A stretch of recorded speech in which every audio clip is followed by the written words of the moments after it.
I'm Chris Pesce. Thank you for taking the time to watch this video today. So hi everyone, I'm Chris Pesce, commercial real estate agent in Long Island, New York. I specialize in commercial leasing and investment sales, and today I wanted to introduce a special guest. If you might know him, you might not know him, Charles Weinraub of Captain Permit, also known as the handsome home buyer. All right, He's one of the hardest working guys I know, actually. And if you don't know Charles, Charles helps make the process of filing permits a lot easier, quicker, smoother. And that's, for homeowners and commercial property owners. So Charles, tell us a little more about Captain Permit. How did you get started with the service? All right. So Captain Permit has been in existence for about 6 months now. It came about because I was doing a tremendous amount of fix and flips. And I'm sure as everybody out there in real estate, agents, attorneys, everybody knows, dealing with expediters and architects is an absolute nightmare.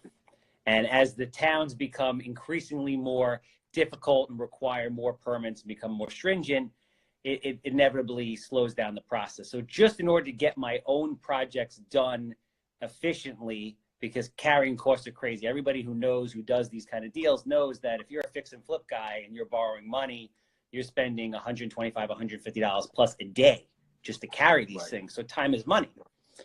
So I built this to originally do my own permits. And then I'm like, you know what? This is a great business. I was like, there's a lot of demand. I mean, all I really have to do is pick up the phone and I'm better than 95% of the people out there. So Captain Permit was born. So why use you versus someone just filing it themselves? Like, what do you add to the picture? Well, there's a couple different things. In most townships, in the townships that they're the strictest, you can't really do it yourself. You need architectural plans, so you need to have somebody draw it up. First and foremost, we pick up the phone and we call you back. You would think that that's not really a big deal, but in this business and a lot of businesses, I'm sure you can agree, people don't call you back and people don't pick up the phone. Right. That's number one. Two, I've gotten in trouble more than any person out there, I think. Because I've gotten in trouble, I know the ins and outs of everything when it comes to the permit business and how to sidestep things and make it as fast as possible. A lot of times you can come to us before you actually buy a house and show us title reports, and we'll do searches for the agents when they have listings to identify open or missing COs. This way, you guys don't have those problems. You don't get that call a week before you're about to close that there's a deck without a permit that you never knew existed. And as a result, as a real estate professional, like let's say a realtor, if you walk into a person's house and you take a listing and you say, I have a comprehensive team, here's Captain Permit, did you know that you're missing a permit for your deck? Or you have an open permit for your dormer, you are on a different level as far as you as a professional. You're going to get more listings. You're going to make more money. Got it. I know there's a lot of landlords and homeowners out there that feel like a permit's really not necessary to get sometimes. Why is it important to file a permit for work? Why is it important? Well, listen, none of us really wanted to file permits. I fought it kicking and screaming because let's face it, it's time and money, and things are already hard enough. The simple fact of the matter is there's certain places where you have to. Now, listen, there are certain places where you can roll the dice. And if you call us, we're going to say, yo, roll the dice. If you're going to get busted, we're going to say there's an 80% chance you're going to get busted. It's better off that you just file permits, right? It's just the town wants you to be in compliance. The town wants the money. And listen, the more I get into this and the more people we meet, like not everybody's doing it right. Not everybody's using licensed guys. Not everyone's doing quality of work. This is important. People are buying things. They're spending big money. You want to do the right job. And especially if you're possibly thinking about selling and so forth, you don't want things to like sneak up on you, right? If you're selling your building or selling your house or whatever the case may be, you don't want these things to come up before the closing. That they're not, no permits. You might as well get that done. No, absolutely. I mean, listen, I know that you're the commercial real estate guru, and I don't know how much this comes up on the commercial side, but on the residential side, imagine you're an agent, you've worked with a seller for, I don't know, a year, you've really worked hard, you're about to get paid, the seller's buying another house somewhere, they have to close, And then all of a sudden you get a title report that says there's an open permit for a dormer from 1962. And it's going to take 2-3 months. The bank won't hold money in escrow. Now that you're in jeopardizing, you have the deal fall apart. All this could have been taken care of if you just called Captain Permit at the beginning of the transaction. Right. Any particular nightmare stories you can recall where you had to come in and fix it? I mean, here's the biggest thing. I had a gentleman not that long ago call me up, and he's like, I'm going to buy this house. It has a permit. It has a violation on the basement. This house was in Roosevelt for an illegal apartment in the basement. I said to him, do not close. He goes, they're going to give us a credit. I was like, make them take care of it. I'm telling you right now, it's a huge problem. Calls me back 2 weeks later. He's like, I got a credit of $3,000. All right. I go over there. The basement doesn't have an egress window. The ceiling heights are like 5'10". There's illegal bedrooms everywhere. Wow. The town made him gut the entire basement. It Wow. cost him $30,000 to gut the basement and then do it again the right way. Wow. And this is the kind of stuff that happens. So this was born, as you said, from being, handsome home buyer and going through all the situations over there, right? Tell us a little more about what you do with Handsome Home Buyer. So Handsome Home Buyer has grown over the last 5 years. I'm very proud to say to be one of the biggest, not the biggest, fix and flip operations on Long Island. So we buy lots of houses, we gut renovate them, and then we sell them, or we rent them, or we build them, we put dormers on. My new shtick, as I'm kind of turning the corner, is I've been getting my master's at NYU in real estate development over the last year, and ultimately I'm going to be doing commercial real estate, which I hope you and I, my friend, in the very near future will be doing some commercial real estate deals. We will. I feel it. It's got to happen. Nothing's going to look better than your handsome face on a poster next to one of my buildings that I built that we're selling and or leasing. I like it. Nice. I like it. Sounds good. Yeah, I was going to talk about that. Like, I've heard about you recently talking about breaking into commercial. I'm definitely excited about that. Looking forward to that. I'm pumped, man. It's great. It's like, I love the challenge. Let's do it. Let's do something huge that few other people can. The hardest place to do it with is New York. Preferably, let's do it with a guitar in our hands and write a song about it. Anybody ever seen Pesce on the guitar? It's a sexy thing. I get a little tingly below the belt, and I don't even like guys. Wow. So you're definitely getting into. Is there a reason why you're kind of focusing a little bit or starting to look at a little more commercial versus? I know you've been mostly focusing on residential, right? In the past. Yeah. Why are you getting into commercial a little more now? A couple different reasons. I mean, I had a plan from the get-go. My ultimate goal is to have a private equity fund. So this is kind of like the next iteration of what I do. I started fixing and flipping houses as a means to generate an investor base, get experience, and make money with the available capital that I had at the time. I've been going to school for the last year, like I said, in preparation for this.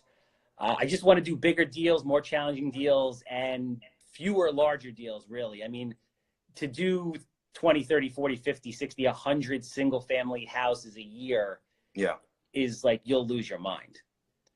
So I'm sure I'm going to lose my mind in the commercial sector, but I'm optimistic that it'll be a little bit easier in certain Sometimes there's a lot more details involved in that, that are a little bit different, that come up. I'm sure. It's all the same stuff at the end of the day, but just a little more detail, I guess. That's, a little bit of different lingo, I guess you could say. More or less, that's really the main differences. So, well, I hope I can find you a few things that'll work for you, and whoever else. It's gonna happen, man. Yeah, anybody else out there, have some leads for Charles for some commercial properties too. He's the man, and I know firsthand he's an aggressive guy and works hard. Does his full day of work, and then afterwards does some boxing at night. Right? I caught you a couple times getting ready to walk into some classes. Right? I'm trying to listen. I'm trying to keep it tight and toned. At 39, it's not that easy. Why is it so important to you to like do that every night or get it in every night?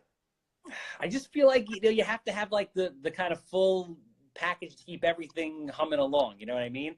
I mean, actually, really, I just really like to eat ice cream. and I can't eat pints of Ben and Jerry's ice cream with a side of peanut butter if I don't go and beat the bag for a couple hours every night or ride the Peloton. What's your favorite Ben and Jerry's? Recently, I go through phases, right? So it started out as Chubby Hubby. Remember Chubby? You ever have Chubby Hubby? Yes, yeah. Chocolate-covered, peanut butter-filled pretzels. Yep. And now it's moved to the Tonight Dough. You have the Tonight Dough? You ever had that? No, I have not tried that.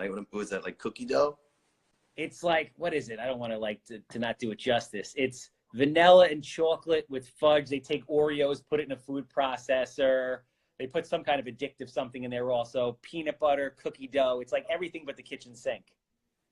A little bit of peanut butter on the side.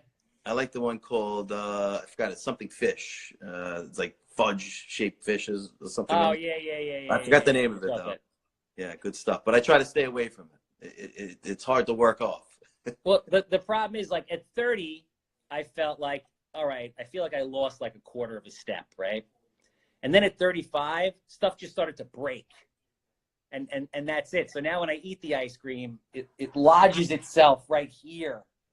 And it's like just kind of like this big thing. So I have to box and eat sprouts for a couple of days until it gets worked off. All right. So I was just wondering if anybody here has any questions about permits, anything to the sort. Go ahead and shoot away if you have anything that you want to ask. Any questions about, townships, which one's easier to deal with than the other, or if this, if you notice that being the case. Well, let me ask you that. Do you notice any particular township harder to deal with than another in Long Island? You put me on the spot right now. Or do you not want to share that publicly? No, we keep it real all the time. So, town of North Hempstead is an absolute total nightmare. Like, we called town of North Hempstead like a week ago, and they straight up told us, they're like, listen, you got to maintain. And for those of you who don't know, there's two kinds of permits. There's a maintain and a proposed. A proposed is when you file to build something that you haven't built, and the town comes and inspects along the process. A maintain is when it's been built, and now you want to get a permit, a CO for it after the fact, years later. Town of North Hempstead told us that you're looking at a minimum of 6 months before. By the way, somebody said Crookhaven is worse. No, believe it or not, Brookhaven is not. Coincidentally, don't tell anybody. I would roll the dice in Brookhaven, but Brookhaven's actually been giving a lot of stop work orders recently. I had 2 clients in the last week got stop work orders in Brookhaven. So town of North Hempstead is absolutely the worst in every possible respect. The rest are all pretty decent. Town of Hempstead, they do a good job. There's so many people in the town of Hempstead. It's hard for them to just keep track of that. Brookhaven, believe it or not, does a decent job. They got like that DMV set up where you can go out, pick a number. You can get a permit in a day out there. That's unheard of. It's very, very hard. A lot of the local villages are good. You just got to understand the process. You call the captain. We're here to help you. We'll give you whatever information you need, at no charge over the phone. And if we can help you and provide value, we're here for you. And you do some basic drafting stuff too, like, right? If there's a track, you do the drawing and the whole 9 yards. Someone else doesn't have to necessarily, do they have to get an architect, or you just kind of do it all, or what, like, how does that work? We are a soup to nuts white glove operation, meaning you call us, we measure, the plans get drafted, stamped, sealed. If letters are required to sign off on certain things, a lot of times there are letters from the architect that need to get signed off. We bring it to the building department, we file it for you, and then we deliver the permit back to you when you're done. And we do it at pricing that I think is probably better than almost everybody in the industry. And again, you get a call back. And it's hard out there, people. I mean, listen, we tell everybody up front, this is going to be a nightmare process. I'm not going to sugarcoat it for you. It's not going to be easy. It's going to cost money because there's a bunch of people involved in these steps of people that have to get involved, like plumbers, electricians, architects, building departments. Everyone's got their hand in your pocket, which is why it's so important if you're going to buy a house that you make sure that the issues were taken care of, or you call us to find out what it would cost, because you could get stuck with a pretty hefty bill. So you also offer that kind of service where if somebody's about to buy a house, they'd be like, Charles, can you check into this place a little bit, and any other insight you can offer, versus just my attorney looking up the title search. Can you do anything a little more? Can you dig in a little more? Yeah, well, the attorneys don't know the ins and out of what these things mean. So they get title searches, and then I say, listen, send them over to us. Let us read them, because the attorney's like, oh, you have an open permit on the dormer.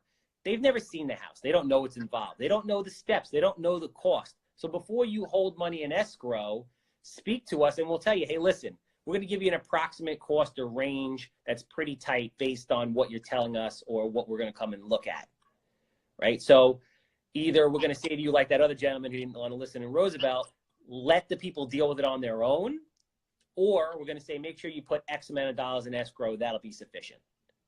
Because a lot of people, listen, a lot of people are using every bit of money they have to buy a house. They can't afford $2, $3, $4, $5, $10,000+ after they buy it. They don't have it.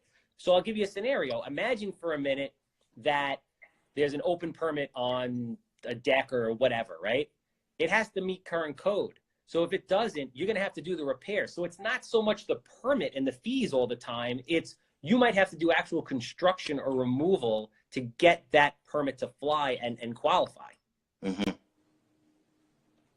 Maybe you should do some construction too. Nah, dude, I'm doing too many things as it is.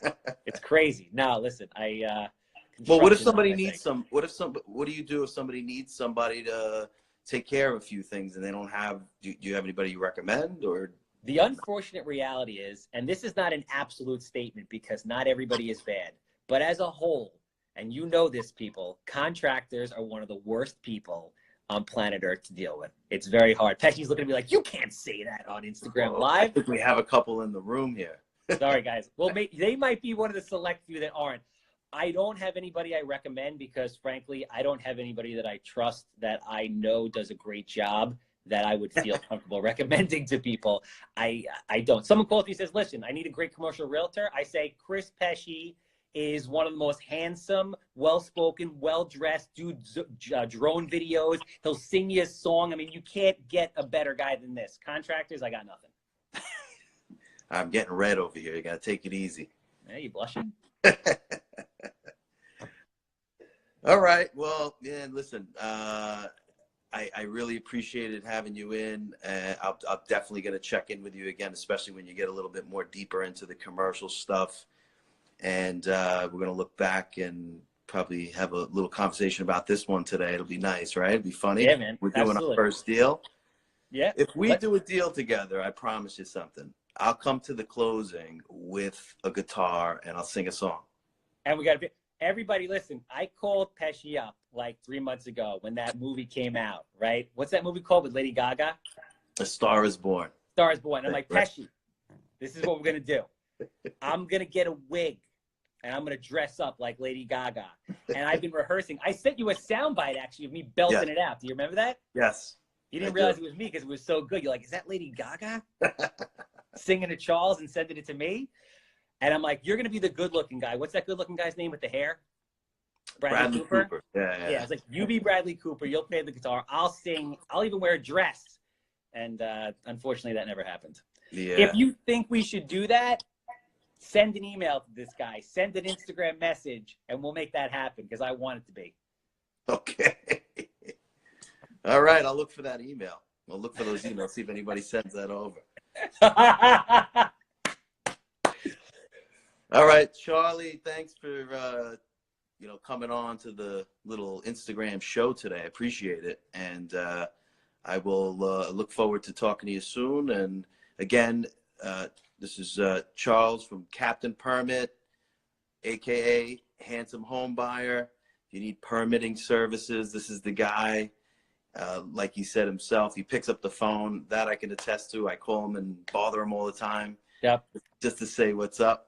And he picks up the call, even when I star 6-7, so he doesn't know who it is. Picked up the call. So that's a good thing. So if you need permitting services, give him a holler. Follow him on Instagram here. You can see his page here. Click on him, give him a follow. Good guy. And, I could say, honestly, that I would refer this guy because he's a good, honest dude. Nice. So, I appreciate that. Charles, I'll talk with you soon. Thanks again. Anything else you want to say before we go? 2 things. Let me drop the phone number so you have it. It's 651-388-3838. You'll deal with my brother-in-law, Ryan, who has the most handsome beard in the business. He's like half hipster, half wood whittler, heart of gold. You'll deal with my father also. It's a family-run thing. A little grumpy Jewish guy, but he's got a heart of gold and a ton of experience because he's been through all the trials and tribulations with me. But we're here for you. As a matter of fact, also, I would like to offer something. I appreciate you bringing me on here. Anybody who hasn't used us before, we're going to issue a $100 coupon good for any permit service. And any realtor who currently has a listing who needs a free CO search, if you have the house currently listed and it hasn't gotten to the point where you've gotten a title search, we're happy to do that at no charge for you as well. Wow, that's nice. Thank you, Charles. That was a little surprise. Never say I don't love you. Yeah, and listen, I'm going to keep replaying this thing. So great. More people will take a look, all right? I might regret that. Whatever you guys need, Pesce, I love you. You're the man. Thank you, we're man. here for you. All right, talk to you soon. Thanks, guys. Take care.